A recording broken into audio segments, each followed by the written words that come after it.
Hello दोस्तों, कैसे हैं आप लोग। तो आज शुरू कर रहे हैं हम प्रैक्टिस सेट, जो हमने जैसा कि बोला था। तो बेसिक क्वेश्चंस हैं सारे और टोटल क्वेश्चंस हैं आज की क्लास में 20। तो चलिए शुरू करते हैं क्लास को और देखते हैं कि आज आपको इसमें क्या क्या मिलने वाला है। तो सबसे पहला सेंटेंस है आपका dash a fluent speaker of English question mark. आपको बताना है कि इस सेंटेंस में करेक्ट यहाँ पर सब्जेक्ट क्या बनाएगी, इज हर होगा या ही, या फिर डज सी, या फिर होगा इज सी। तो राइट आंसर क्या है क्वेश्चन नंबर 1 में, बहुत ही सिंपल है। सबसे पहले देखें कि ये आपका लिखा हुआ है कॉम्प्लीमेंट क्या है ये, कॉम्प्लीमेंट है, पूरा ध्यान रखना है। अब लास्ट में इंटेरोगेटिव सेंटेंस है, क्वेश्चन मार्क लगा हुआ है, तो आप पहले देखेंगे कि यहाँ पर क्या लगाएं। अब इसके बाद ये आपका पजेसिव या ऑब्जेक्टिव फ्रेज है, तो ऑप्शन नंबर ए का प्रयोग नहीं होगा। यदि हम यहाँ पर डज का प्रयोग कर देते हैं तो उसके बाद ऑब्जेक्ट आएगा मेन वर्ब के बाद, और फिर ये कंप्लीमेंट नहीं होगा यहाँ पर, यानी कि यहाँ पर वर्ब होनी चाहिए, जो कि हमारे पास यहाँ नहीं है। तो राइट आंसर है आपका ऑप्शन नंबर डी, और ये है आपका is she a fluent speaker of English. क्या हुआ है, इंग्लिश की फ्लुएंट स्पीकर है, ये होगा आंसर क्वेश्चन नंबर 1 में। नेक्स्ट है क्वेश्चन नंबर 2, और क्वेश्चन नंबर 2 में है this is a desk dash dash tables. यहां पर राइट आंसर क्या है, तो जल्दी से कमेंट करें कि this is a desk and dash table में क्या होगा, यानी यह एक डेस्क है और दोज आर टेबल्स, या दीज टेबल्स, या दैट आर टेबल्स, या फिर दैट इज टेबल्स। क्या होगा राइट आंसर, तो ये भी आपका यहाँ पर, अच्छा तो यहाँ पर आप थोड़ा सा ये फुल स्टॉप आएगा जी। अब यहाँ पर देखिए कि टेबल्स आपका लिखा हुआ है प्लूरल काउंटेबल नाउन, तो सब्जेक्ट जो बनेगा वो भी प्लूरल ही बनेगा। दैट सिंगुलर में यूज होता है आपका, दैट आपका डेमोन्स्ट्रेटिव प्रोनाउन है, सिंगुलर है दिस दैट। तो यहाँ पर राइट आंसर रहेगा ऑप्शन नंबर ए, ये होगा आपका कि those are tables question number 2 में। आगे बढ़ते हैं, नेक्स्ट है सेंटेंस नंबर 3, और सेंटेंस नंबर 3 में है कि दिस इज डैश बॉयफ्रेंड। यहां पर है hers boyfriend, of her, to him, या फिर हर। क्या है राइट आंसर क्वेश्चन नंबर 3 में, तो क्वेश्चन नंबर 3 में यहां पर जो राइट आंसर है वो आप देखिए क्या होगा कि ये है आपका नाउन, सिंगुलर नाउन है, और इससे पहले यहाँ पर पजेसिव फ्रेज का प्रयोग होगा, जो कि है आपका option number D, this is her boyfriend, यह उसका बॉयफ्रेंड है। नेक्स्ट है सेंटेंस नंबर 4 कि there are dash people in the office, यानी ऑफिस में लोग हैं कितने, the people, little people, some people, या फिर एनी पीपल। क्या होगा क्वेश्चन नंबर 4 में राइट आंसर, तो देखें यहां पर डेफिनेट आर्टिकल द का यूज नहीं होगा। लिटिल आपका जो डिटरमिनर है, इसके बाद अनकाउंटेबल नाउन का प्रयोग होता है। सम के बाद आपका प्लूरल काउंटेबल नाउन का प्रयोग किया जाता है। एनी के बाद यानी कि सामान्यतः एनी हम जब सेंटेंस में लगाते हैं तो वो सेंटेंस या तो आपका नेगेटिव होता है या फिर होता है वो इंटेरोगेटिव सेंटेंस। तो यहां पर जो करेक्ट आंसर है ये है आपका option number C, some question number 4 में।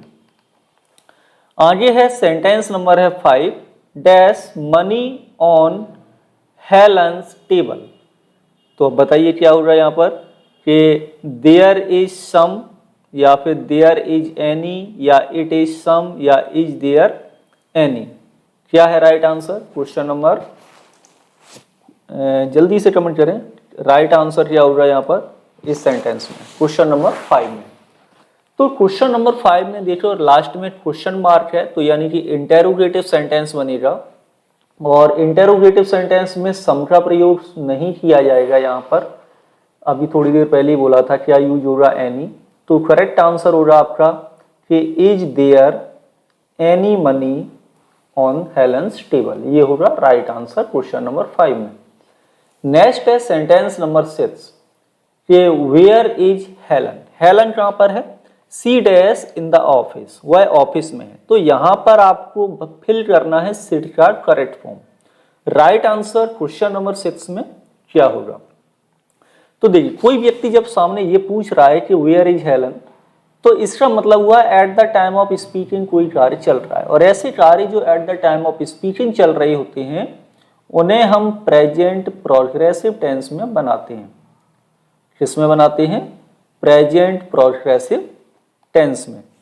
तो यहां पर अब जो राइट आंसर रहेगा ये रहेगा आपका ऑप्शन, तो नीचे लिखिए, देख लेते हैं ऑप्शन क्या है। Yes, is sitting, sit, sitting या सिट्स। तो करेक्ट आंसर है option number A, is sitting. She is sitting in the office, ये होगा राइट आंसर क्वेश्चन नंबर 6 में। नेक्स्ट सेंटेंस है sentence 7। She dash French and English, so she has got a good job. Speak, speaks, speaking या फिर is speaking, क्या होगा? यानी कि अब सबसे पहले देखिए, सी आपका सिंगुलर प्रोनाउन है, यानी थर्ड पर्सन सिंगुलर है, तो प्रेजेंट इंडेफिनिट टेंस में बनाना होगा, ठीक है ना, क्योंकि वह कितनी फ्रेंच और इंग्लिश बोलती है और इसलिए उसके पास एक अच्छा जॉब है। तो मैं ये नहीं कह रहा हूं कि वो इस समय बोल रही है, यदि इस समय बोल रही होती तो हम प्रेजेंट प्रोग्रेसिव बनाते। इसमें कोई एक्जुलरी वर्ब यूज नहीं हुई है, इसलिए ऑप्शन नंबर सी भी करेक्ट नहीं होगा। Right answer option number B रहेगा, क्योंकि थर्ड पर्सन सिंगुलर के साथ प्रेजेंट सिंपल टेंस में एस या एस का यूज करते हैं। इसमें आपका थर्ड पर्सन सिंगुलर के साथ एस या एस नहीं है, तो ऑप्शन बी होगा राइट क्वेश्चन नंबर 7। नेक्स्ट है question number 8, what dash question mark, she is writing a letter. आपको यहां पर क्वेश्चन बनाना है, आंसर नीचे लिखा हुआ है कि वह एक पत्र लिख रही है। व्हाट डज सी डू, या व्हाट डज सी, या व्हाट इज शी डूइंग, या फिर व्हाट सी इज डूइंग, क्या होगा राइट? तो फर्स्ट सेंटेंस राइट नहीं होगा, क्योंकि जो आंसर है वो प्रेजेंट प्रोग्रेसिव टेंस में है, तो क्वेश्चन भी प्रेजेंट प्रोग्रेसिव में ही होना चाहिए, ठीक है। अब ऑप्शन नंबर डी भी राइट नहीं होगा, क्योंकि यहाँ पर क्वेश्चन मार्क लगा हुआ है, लेकिन यहाँ पर सब्जेक्ट के बाद एक्जुलरी वर्ब फिर मेन वर्ब का यूज किया गया है, जो कि स्ट्रक्चर इंटेरोगेटिव सेंटेंस का नहीं है। तो ऑप्शन कौन सा करेक्ट होगा? ऑप्शन नंबर सी राइट होगा कि व्हाट इज सी डूइंग, वह क्या कर रही है? तो सी इज राइटिंग ए लेटर, वह एक पत्र लिख रही है। क्वेश्चन नंबर 9 है, she dash speaks no foreign languages, यानी वह कोई भी फॉरेन लैंग्वेजेस नहीं बोलती है। इज नॉट का यूज करें या कुछ यूज नहीं करें, करेक्ट है, या फिर डजंट का यूज करें या फिर डोंट का प्रयोग करें। क्वेश्चन नंबर 9 में ध्यान से आंसर देना है। तो क्वेश्चन नंबर 9 में जो राइट आंसर होगा ये होगा ऑप्शन नंबर बी। यहां पर आपको कुछ भी प्रयोग नहीं करना है, क्योंकि सब्जेक्ट है आपका थर्ड पर्सन सिंगुलर सी, वर्ब की फर्स्ट फॉर्म एस या एस का यूज भी हुआ है, और यहाँ पर नॉट वगैरह नहीं लगाना है, क्योंकि ऑलरेडी नो का प्रयोग किया गया। जब नो लगा है तो हम दो नेगेटिव वर्ड यूज नहीं करते हैं एक ही सेंटेंस में। तो option number A, C and D right नहीं होगी। आगे है क्वेश्चन नंबर 10 कि are Peter and Mary still sitting in the office, क्या पीटर एंड मैरी अभी भी ऑफिस में बैठे हुए हैं? तो पर्सन आंसर देता है no, they don't sit use होगा, या दे स्टैंडिंग, या दे आंट, या फिर दे आरंट, देयर आरंट, या फिर दे आंट, क्या यूज होगा? देखो, तो ये आपका इंटेरोगेटिव सेंटेंस है आपका सेंटेंस, और इंटेरोगेटिव सेंटेंस सामान्यतः दो तरह के होते हैं। एक होता है आपका यस नो टाइप क्वेश्चन, यानी जो प्रश्न पूछते हैं वो दो तरह से पूछते हैं, एक यस नो टाइप में पूछते हैं, और एक जो प्रश्न होता है एक वो होता है WH वर्ड क्वेश्चन से पूछा जाता है। जब यस नो टाइप में आंसर देना होता है तो हमें केवल सब्जेक्ट और वर्ब का प्रयोग करना है, एक्जुलरी वर्ब का, और आंसर उसका हो जाता है।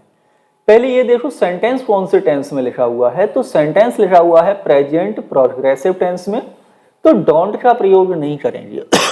और मैंने क्या कहा, सब्जेक्ट के बाद आपको एक्जुलरी वर्ब का यूज करना है, आपका यस नो टाइप का आंसर बन जाता है। जैसे मैं कहूं आर यू हंग्री, तो मैंने केवल इंफॉर्मेशन लेनी चाहिए, मैं आपसे केवल यस नो टाइप आंसर जानता हूं। तो आप यदि आप भूखे हैं तो आप क्या कहेंगे, यस आई एम, और नहीं है तो क्या बोलेंगे, नो आई एम नॉट, यही तो बोलेंगे।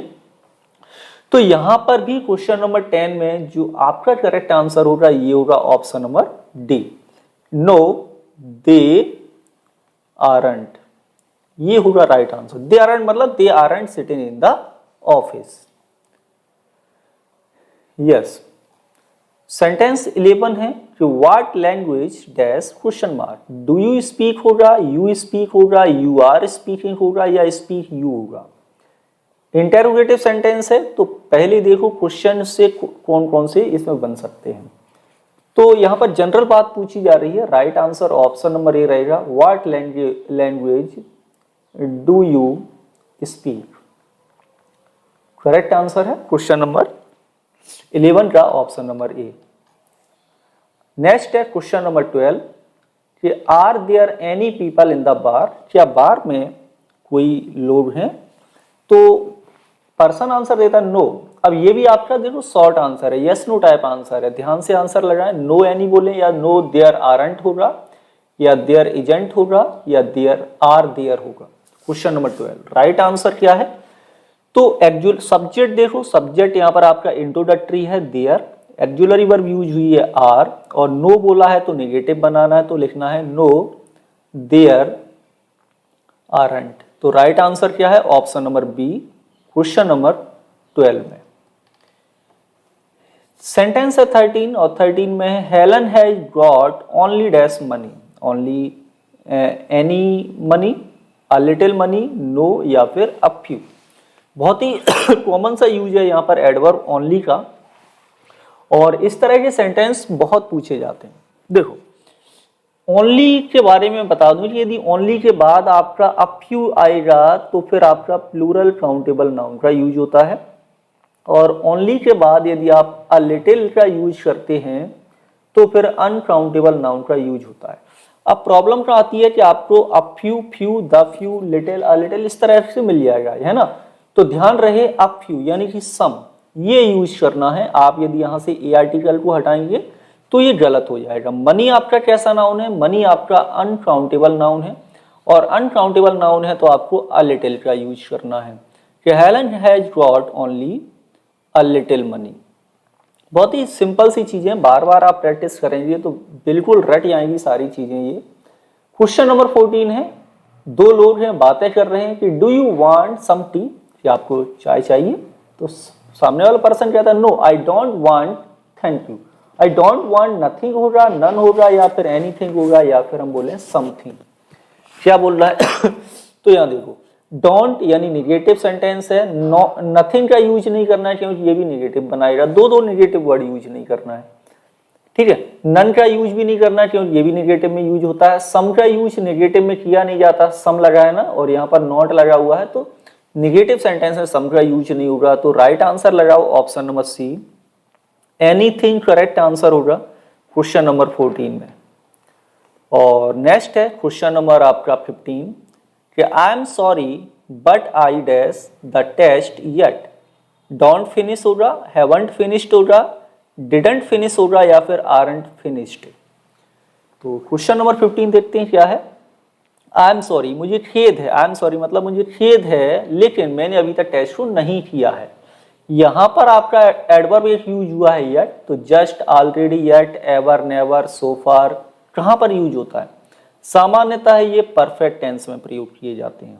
ये क्लॉज प्रेजेंट में लिखा हुआ है तो इसे प्रेजेंट परफेक्ट टेंस में बना दो, जो कि है आपका option number B. Right answer होगा I haven't finished the test yet. Next है सेंटेंस नंबर 16 और सेंटेंस नंबर 16 में है dash English before. Have you English before, do you study English before, are you studying English before, have you studied English before. Question number 16 क्या लगाएं। तो यहां पर भी आपका एक एडवर्ब यूज हुआ बिफोर, तो ये क्या बताता है, बिफोर मतलब पहले लेकिन अभी तक, यानी इसमें प्रेजेंट भी जुड़ा होता है। तो ये सेंटेंस को हम बनाते हैं परफेक्ट टेंस में, और परफेक्ट टेंस में क्या होगा, हैज के बाद पास्ट पार्टिसिपल फॉर्म यूज होगा। ऑप्शन नंबर ए में नहीं है, ये प्रेजेंट इंडेफिनिट लिखा हुआ है, ये भी नहीं होगा, यह प्रेजेंट प्रोग्रेसिव है। और right answer option number D. Sentence लिखिए कि have you studied English before, क्या आपने पहले कभी इंग्लिश की स्टडी की है? सेंटेंस नंबर है 17, Mary dash to the bank on Monday, go, going, gone या वेंट, क्या राइट आंसर करना है क्वेश्चन नंबर 17 में।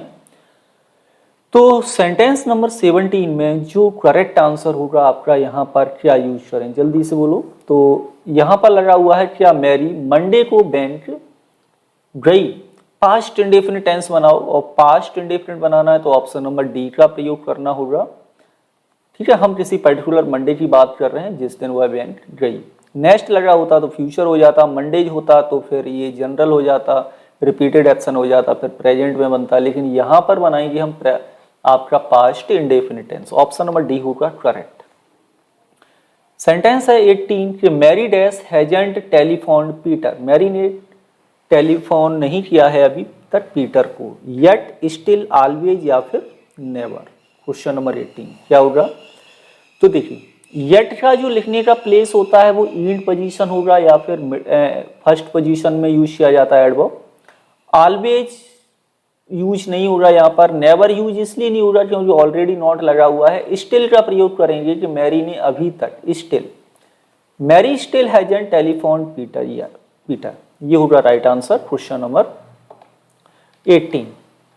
और सेंटेंस नंबर है 19 में है कि Peter dash in the living room when the phone ring, was sitting, has been sitting, at या फिर हैज सी वांटेड, क्या होगा क्वेश्चन नंबर 19 राइट आंसर। बहुत ही सिंपल है, जब लिविंग रूम की बात हो रही है, जब टेलीफोन बजा तब वो क्या कर रहा था, तब वह बैठा हुआ था कहाँ पर, लिविंग रूम में। तो Peter was sitting in the living room, option number first right answer है 19 में। नेक्स्ट है question number 20, what dash question mark, she wanted to talk to him, यानी कोई सामने वाला पर्सन कहता है वह उससे बात करना चाहती, व्हाट वांटेड सी होगा, व्हाट डिड सी वांट होगा, व्हाट सी वांटेड होगा या व्हाट हैज सी वांटेड, क्या है राइट। तो राइट आंसर देखिए आपका आंसर पास्ट इंडेफिनिट में है तो क्वेश्चन भी पास्ट इंडेफिनिट में ही बनेगा। तो करेक्ट आंसर होगा what did C want. Clear है। तो ये हो गए आज की क्लास में 20 सेंटेंस। टोटल स्कोर बता सकते हैं नीचे कमेंट के माध्यम से। मिलेंगे आपसे अगले प्रैक्टिस सेट में। Thank you for watching.